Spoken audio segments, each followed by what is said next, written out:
गुरु शिष्यंक कहानी। गुरु शिष्य को मार्शल आर्ट रे पूरापूरी पारंगम करदेले। शिष्य पूरा गर्व ठिया हैला।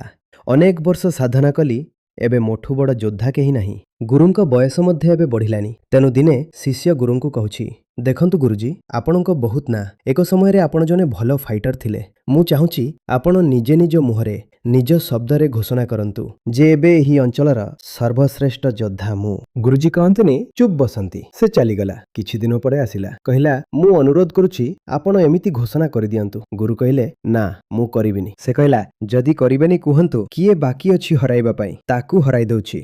पुणी चुप होई गले मास्टर। से चली गला। पुणी आसिला, कहूची सीधा कहि दियंतु ना काहाकू हराइबा पई बाकी अछि। जहा सिखाइबा योग्य थिला आपण सिखाइचंती। सबु किछि तो सिखिछि, किछि बाकी ही नाही।